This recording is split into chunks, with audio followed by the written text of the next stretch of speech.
Madam Secretary. Announcements by City Council members and staff regarding upcoming and recent events and recognition of citizens. Now, Mr. Burns. Yes, sir.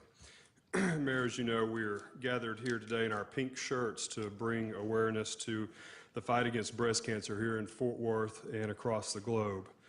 But tonight I ask my colleagues' indulgence in allowing me to use my announcement time to talk briefly about another issue that pulls at my heart.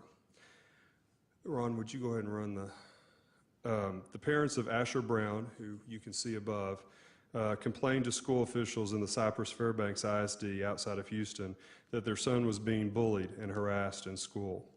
The bullies called him faggot and queer. They shoved him, they punched him, and in spite of his parents' calls to counselors and principals, the harassment, intimidation, and threats continued. For years, it continued.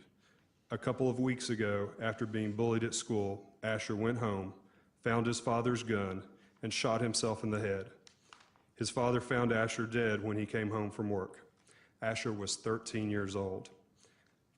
I'd like for you to look at his face.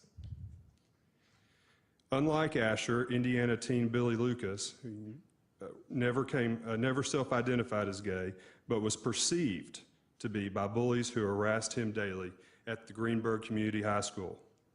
3 weeks ago, he hung himself in his grandparents' barn. He was 15 years old. Minnesota 15-year-old Justin Auberg came out to friends at age 13, after which the harassment and bullying began. It grew as he moved from middle school to high school. When he found the harassment more than he could bear, he hung himself in his room and was found by his mother. Classmates started teasing and name-calling Seth Walsh in the 4th grade. It continued through his middle school years, where other students told him the world didn't need another queer and that he should, quote, go hang himself.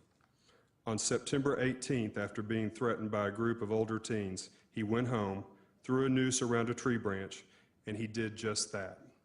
He hung himself in his backyard. His mother saw him, pulled him down. Seth survived on life support for 9 days before dying a couple of weeks ago. He was 13 years old.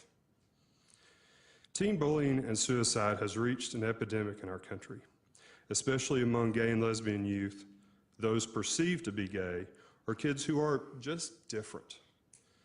In recent weeks, New Jersey teen Tyler Clementi jumped off a bridge to his death after his roommate outed him on the internet.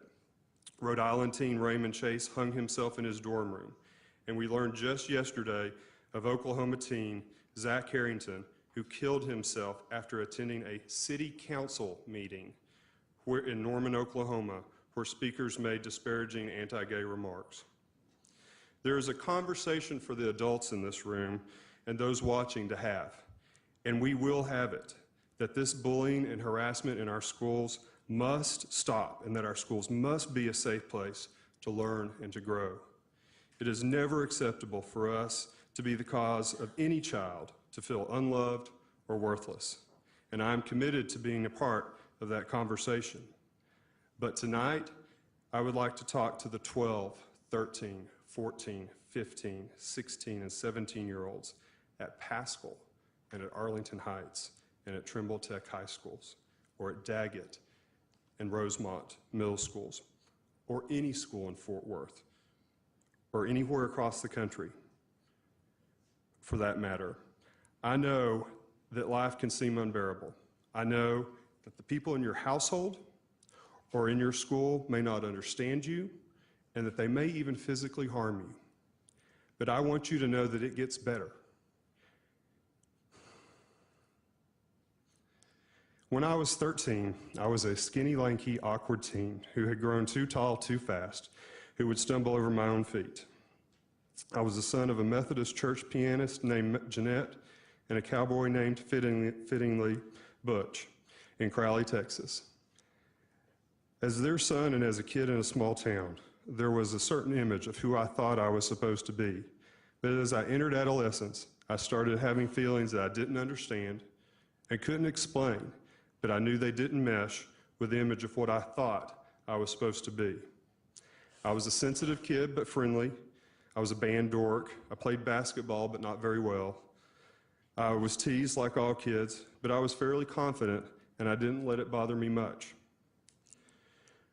One day when I was in the 9th grade, just starting Crowley High School, I was cornered after school by some older kids who roughed me up. They said that I was a faggot and that I should die and go to hell where I belonged. That erupted the fear that I had kept pushed down, that what I was beginning to feel on the inside must somehow be showing on the outside. Ashamed, humiliated, and confused, I went home. There must be something very wrong with me, I thought, something I could never let my family or anyone else know. Catch your breath.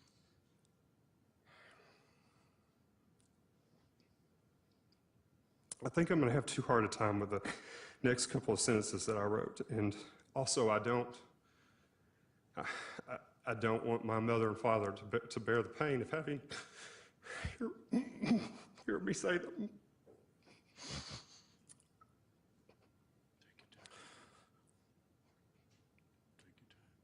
So I will just say, and I'll skip ahead, I have never told this story to anyone before tonight.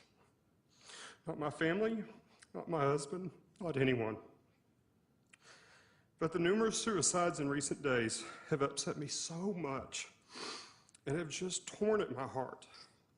And even though there may be some political repercussions for telling my story, this story is not just for the adults who might choose or not choose to support me. This story is for the young people who might be holding that gun tonight, or the rope, or the pill bottle. You need to know that the story doesn't end where I didn't tell it on that unfortunate day. There is so much more. Yes, high school was difficult. Coming out was painful. But life got so much better for me. And I want to tell any teen who might see this, give yourself a chance to see just how much better life will get. And it will get better. You will get out of the household that doesn't accept you. You will get out of that high school, and you never have to deal with those jerks again if you don't want to. You will find and you will make new friends who will understand you, and life will get so much better. I look back and my life is full of so many happy memories that I wish I could share with those whose photos were shown up above earlier and those who have taken their lives. Memories that I wish I could share with the 13-year-old version of me on that very unfortunate day. If I could, I would take the 13-year-old me by the hand and take him to the campaign office in 1992 of then Governor Clinton, where for a very speechless moment, my now partner J.D. Engel and I saw each other for the first time. I would take that 13-year-old me to the first day of spring in 1999 on a West Texas ranch hilltop, surrounded by a dozen head of black Angus cattle who thought we were there to feed. And as the sun set, turning the sky pink and purple and orange in a way that only a West Texas sunset can, I jabbed my hands into my jeans pocket and pulled out 2 rings that I'd literally spent my last dollar on, and slipped one onto JD's hand and asked him to spend the rest of his life with me. I would take the 13-year-old Joel to election night in 2007 in a room filled with countless family and friends, erupting in cheers when it became clear that I would win my first election, so that they could see the love and support for me that was in the room that night. And I would take the 13-year-old me to just a few days ago at Baylor Hospital to see our dad.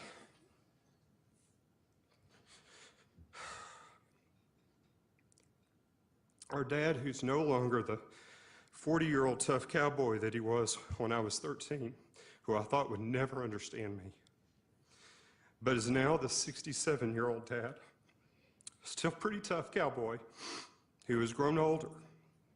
And the 13-year-old me would see me today holding my dad's weathered hand and see my dad as he woke up from his operation and him squeeze my hand and look up at me and say,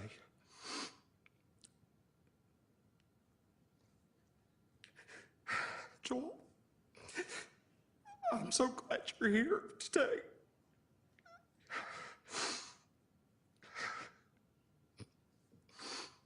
And me say back to my dad, "I am too, Daddy. I am too." To those who are feeling very alone tonight, please know that I understand how you feel, but things will get easier. Please stick around to make those happy memories for yourself. It may not seem like it tonight, but they will. And the attitudes of society will change. Please live long enough to be there to see it. And to the adults, the bullying and the harassment has to stop. We cannot look aside as life after life is tragically lost. If you need resources, please check out the trevorproject.org online. And you can call me and I will get you whatever resources you need. My number is 817-392-8809. I want to thank those in this room for allowing me this time. And to JD and the rest of my family, I'm sorry for you learning of this painful personal story in this public way for the first time. But know that I am able to tell it because of your love for me. And Mom and Dad, I'm alive today because you love me. Again, attitudes will change. Life will get better. And you will have a lifetime of happy memories if you just allow yourself and give yourself the time to make them. Thank you.